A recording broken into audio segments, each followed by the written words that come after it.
ગુજરાત ન્યૂઝમાં આપનું સ્વાગત છે। દાહોદ જિલ્લાના ઝાલોદ તાલુકામાં ખેડૂતને આધુનિક ખેતી સાધનો અને ટેકનોલોજી દ્વારા સશક્ત બનાવવાના અભિગમથી તાજેતરમાં એક વિશેષ કેમ્પનું આયોજન કરવામાં આવ્યું।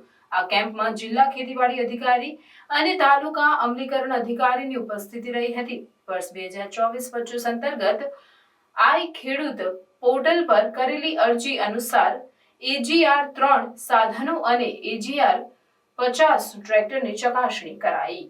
આ કાર્યક્રમનો મુખ્ય હેતુ ખેડૂતોને આધુનિક ખેતી સાધનો અને ટેકનોલોજી અંગે જાગૃત કરવો અને તેમની જમીનની ઉપજ ક્ષમતા અને ઉત્પાદન ક્ષમતા વધારવા માટે સહાય પૂરી પાડવી હતી। કેમ્પ દરમિયાન ખેડૂતોને AGR 3 સાધનો જે ખેતીમાં મહત્વપૂર્ણ ભૂમિકા ભજવી શકે છે તેમનું પ્રદર્શન કરવામાં આવ્યું। આ સાધનોનો ઉપયોગ કરીને પાકની ઉપજ અને ગુણવત્તા સુધારી શકાય છે।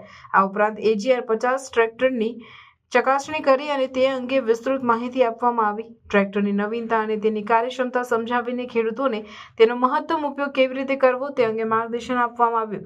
જિલ્લા ખેતીવાડી અધિકારીઓએ ખેડૂતોને આ નવા સાધનોના ફાયદાઓ અને ખેતીમાં ટેકનોલોજીનો ઉપયોગ કેવી રીતે તેમના ઉત્પાદનને વધારી શકે છે તે અંગે સમજાવ્યું। તાલુકા અમલીકરણ અધિકારીએ ખેડૂતોને પ્રોત્સાહિત કર્યા કે તેઓ આધુનિક સાધનોનો ઉપયોગ કરે અને ખેતીમાં નવી ટેકનોલોજી અપનાવે। કેમ્પમાં ખેડૂતોની મોટી સંખ્યાએ ઉપસ્થિતિ દર્શાવી અને તેમની પ્રશ્નોનું નિરાકરણ કર્યું।